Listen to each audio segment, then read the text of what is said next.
दोस्तों, हमारी भारतीय संस्कृति गुरु शिष्य परंपरा पर आधारित रही है।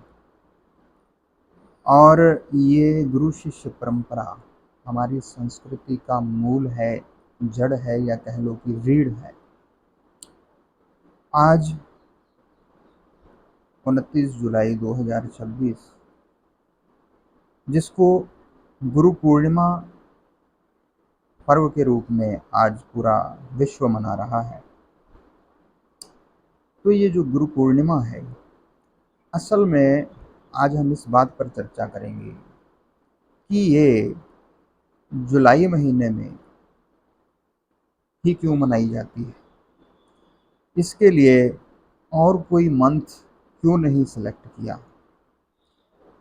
हमारे गुरुओं ने, महापुरुषों ने इसको जुलाई महीने के भीतर ही क्यों इसको मनाने का प्रावधान रखा। असल में जो गुरु पूर्णिमा है, ये एक पूर्णता का प्रतीक है। पूर्णता किसकी? पूर्णता उस ज्ञान सूर्य आध्यात्मिक गुरुदेव की, और पूर्णता उस शिष्य की जो उनकी शरणागत होकर पूर्णता को प्राप्त करता है।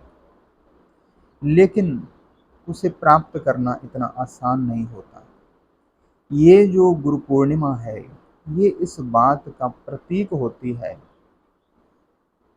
किस चीज का प्रतीक होती है, आज हम इसी को समझेंगे। इसमें बहुत सारे एस्पेक्ट्स हैं जिन पर हम बारी बारी से चर्चा करते हैं।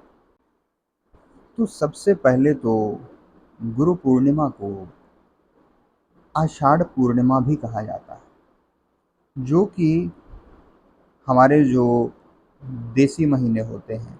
एक तो हम कैलेंडर लेते हैं वेस्टर्न, जिसमें जनवरी फरवरी मंथ्स होते हैं। लेकिन एक होते हैं हमारे भारतीय कैलेंडर के अनुसार देसी महीने, जिनको हम ये जेठ, हाड़, इस प्रकार से लेकर के चलते हैं। तो ये जो आषाढ़ पूर्णिमा के रूप में हम मनाते हैं गुरु पूर्णिमा को, तो ये मंथ सेलेक्ट करने के पीछे कुछ विशेष कारण रहे। पहले हम इसको देसी महीने के हिसाब से समझते हैं। ये जो महीना होता है जून के बाद, जुलाई का, इसमें असल में होता क्या है, अगर बाहरी तौर पर देखें तो गर्मी जो होती है वो अपने सूखेपन से लेकर के आप पाएंगे कि ह्यूमिडिटी इतनी ज़्यादा बढ़ जाती है कि सहन करनी मुश्किल हो जाती है। गर्मी, भाव की तपन इतनी ज़्यादा हो जाती है कि जिसको इंसान त्राही त्राही कर उठता है कि यह मुझसे सहन नहीं हो रही। तो उसकी इस पुकार को सुन करके ही, इसकी इतनी तपन को जब वो सहता है, तो कुदरत जो है, नेचर है, वो अगला महीना सावन का लेके आती है, भाव की बरसात का लेके आती है, और ठंडक का एहसास हो पाए इंसान को। तो इसी तरह से ये जो मंथ होता है, इसको महापुरुषों ने क्यों सेलेक्ट किया? क्योंकि ये एक तरह से शिष्य की समर्पण, भक्ति और तपस्या का प्रतीक होता है।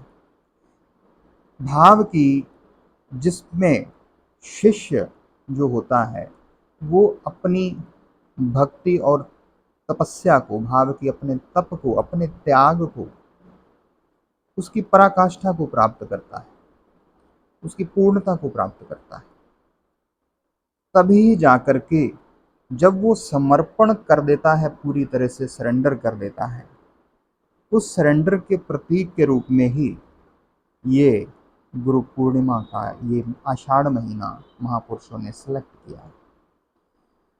क्योंकि भक्ति करना और शिष्य बनना इतना आसान नहीं, उसके लिए त्याग करने पड़ते हैं, तप करने पड़ते हैं, खुद को जलाना पड़ता है, बहुत कुछ छोड़ना पड़ता है, तब कहीं जाकर के वास्तविकता में समर्पण हो पाता है। इसमें समर्पण किस चीज का करना होता है? अपनी मैं का, अपनी अहंकार का, अपने विकारों का त्याग करके जब इंसान पूर्णतः गुरुदेव के आगे समर्पित कर देता है अपने मन को, अपने भावों को, इसी को पूर्ण समर्पण कहा जाता है।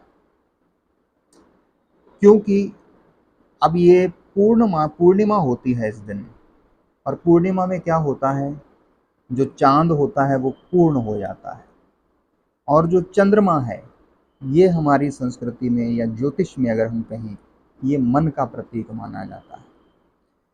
तो कहने का भाव, जब चंद्र अपनी कलाएं शुरू करता है, बढ़ना शुरू करता है, पहले वो थोड़ा होता है फिर बढ़ता जाता है, तो कहने का भाव क्या है, ये मन का प्रतीक है। जिस प्रकार से उस दिन चंद्रमा पूर्ण हो जाता है, पूर्णिमा के दिन चंद्रमा पूर्ण हो जाता है, भाव की जो हमारा मन है, शिष्य का मन है, जिस दिन वो पूरा 100% समर्पित कर देता है अपने गुरु को, तो उस समर्पण के प्रतीक के रूप में ये गुरु पूर्णिमा मनाई जाती है। और ये समर्पण इतना आसान नहीं होता। ये आषाढ़ महीना एक प्रतीक के रूप में चुना महापुरुषों ने कि ये जो समर्पण की हम बात कर रहे हैं, ये इतना आसान नहीं है। जिस प्रकार से शरीर को बाहरी तपन सहनी पड़ती है, इसी प्रकार से इंसान के मन को भी बहुत तपन सहनी पड़ती है,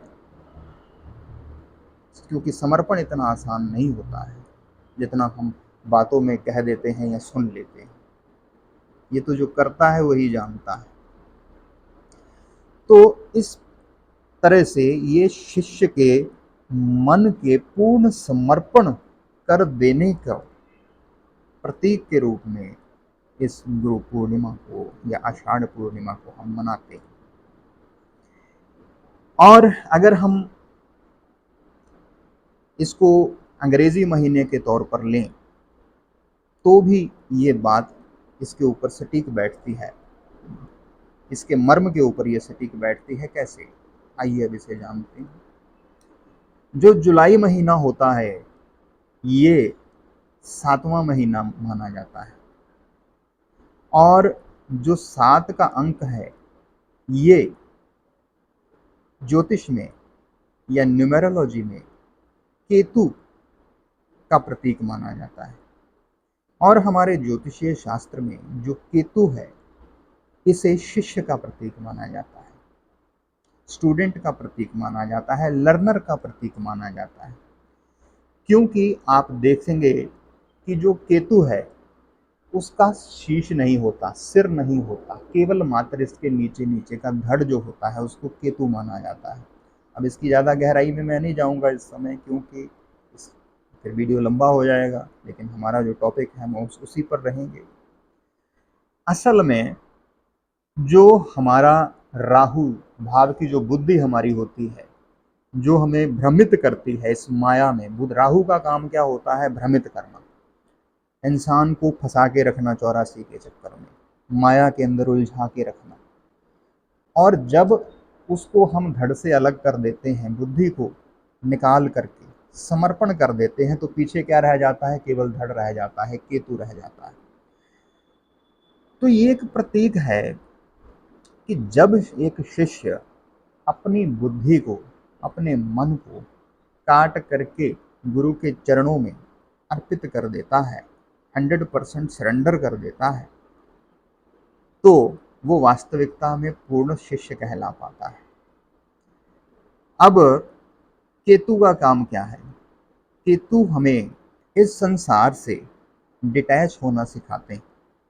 भाव की इस माया से हमें डिटैच होकर के कैसे रहना है, ये केतु के प्रभाव में इंसान सीखता है। और गुरु का काम क्या होता है, इंसान को परमात्मा से मिलाना। इसीलिए जब इंसान अपनी मन बुद्धि को गुरु के चरणों में समर्पित कर देता है, तो इसी चीज के प्रतीक में गुरु पूर्णिमा महोत्सव मनाया जाता है। इसीलिए गुरु ग्रंथ साहिब जी में भी कहा गया कि मन बेचै सतगुर के पास, तिस सेवक के कारज रास। भाव की उस शिष्य के ही समस्त कार्य जो हैं वो पूर्ण होते हैं, जो अपना मन और बुद्धि गुरु के चरणों में समर्पित कर देते हैं। तो इस प्रकार से अगर हम देखें तो जुलाई का महीना जो है वो 7 का अंक है, और 7 का अंक जो है वो केतु का प्रतीक है, और केतु शिष्य का प्रतीक है। और शिष्य भी कैसा? वो ऐसा नहीं कि जो अपनी मन बुद्धि चलाए, अपने विचार गुरु को दे, भाव की पूर्ण समर्पण करके चले, जिसने अपना शीश ही उतार के गुरु के चरणों में रख दिया, जिसके बारे में गुरु गोविंद सिंह जी भी कहते हैं कि जो तो प्रेम खिलन को चाहो, सिर तर तली गली मेरी आओ। कि अगर आप उस परमात्मा का प्रेम पाना चाहते हो, गुरु का प्रेम पाना चाहते हो, तो अपना शीश जो है ना वो उतार करके, अब इसका ये कहने का भाव कि एक प्रतीक की बात है कि अपना अहंकार, अपना मन बुद्धि त्याग करके आओ। क्योंकि अगर हम मन बुद्धि साथ लेकर के आएंगे तो गुरु को और उनकी कृपा को समझ नहीं पाएंगे, है ना।